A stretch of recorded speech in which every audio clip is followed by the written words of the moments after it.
নমস্কার বন্ধুরা, আমি জ্যোতিষ রঞ্জিত। বিয়ের সময় এমন কিছু কাজ আছে যেগুলি করলে নবদম্পতি বিবাহিত জীবন সুখের হবে। জেনে নিন বিয়ের পর মেয়েকে শ্বশুরবাড়ি পাঠানোর আগে কোন কোন কাজ অবশ্যই করা জরুরি।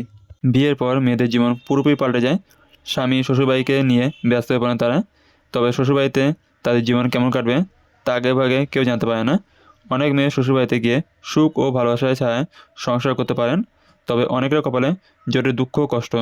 তাই শ্বশুরবাড়িতে যাতে মেয়ের জীবন সুখে কাটে তার জন্য কয়েকটি সহজ উপায় করতে পারেন, যার ফলে লাভ হবে। মেয়ের বিদায়ের সময় যা করবেন। বিয়ের পর মেয়ের বিদায়ের বেলায় হলুদ রঙের পাত্রে গঙ্গা জল নিয়ে তাতে সামান্য হলুদ মিশিয়ে নিন। এই জলে একটি তামার কয়েন দিয়ে নিজের মেয়ের মাথায় 7 বার ঘুরিয়ে তার সামনে ফেলে দিন। এর প্রভাবে মেয়ে শ্বশুরবাড়িতে সুখ ও আনন্দে থাকবে। বিয়ের আগে এই উপায় করুন। বিয়ের 4 দিন আগে এই উপায় করবেন। এর জন্য 7টি গোটা হলুদ নিন। তারপর পিতলের কয়েন বা টুকরো নিয়ে তাতে সামান্য জাফরান, গুড় ও ছোলার ডাল কোনো হলুদ কাপড়ে বেঁধে শ্বশুরবাড়ি দিয়ে ফেলে দিন। এমন করলে শ্বশুর শাশুড়ি ভালোবাসা লাভ করবে আপনার মেয়ে। এছাড়াও মেয়ের মা, মাসি, জেঠি বা কাকি তার শ্বশুরবাড়ির দিকে মেহেন্দি মেশানো কালো বিউলি ডাল ফেলে দিলে বিবাহিত কন্যার জীবনে কোনো সমস্যা আসবে না। স্বামীর সঙ্গে সব না মিলে যেটা করবেন। স্বামীর সঙ্গে স্বভাবগত পার্থক্য থাকলে দুঃখী করে রাখলে শুক্লপক্ষে প্রথম বৃহস্পতিবার স্নানের পর হলুদ বস্ত্র ধারণ করুন। এরপর তামা ঘরে জল ভরে তাতে গুড় ও বাটা হলুদ মিশিয়ে নিন। এবার একটি নারকেল, 2টো আটা লিচি, ছোলার ডাল ও গুড় নিন। এবার কলা গাছে হলুদে তিলক করুন।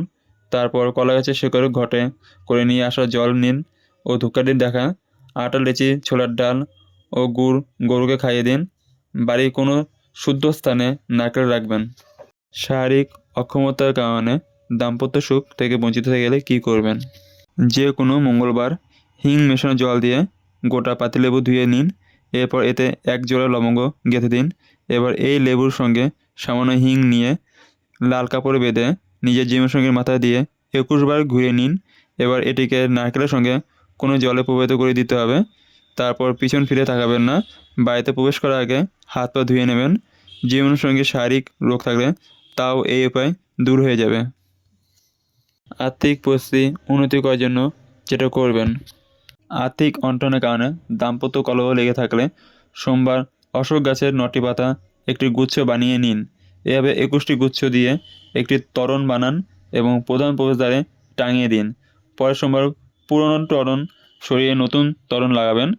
লাগাতার 9 সপ্তাহ এমন করলে আর্থিক পরিস্থিতি উন্নত হবে এবং দাম্পত্য সুখ লাভ করবেন। সম্পূর্ণ ভিডিও দেখার জন্য আপনাদের অসংখ্য ধন্যবাদ। ভিডিওটি ভালো লাগলে লাইক, শেয়ার আর আপনাদের কোনো মন্তব্য থাকলে কমেন্টে জানাবেন এবং চ্যানেলটিকে সাবস্ক্রাইব করে বেল আইকন অন করে পাশে থাকবেন। আজকে আমার ভিডিও এখানে শেষ। দেখা হবে পরের ভিডিওতে।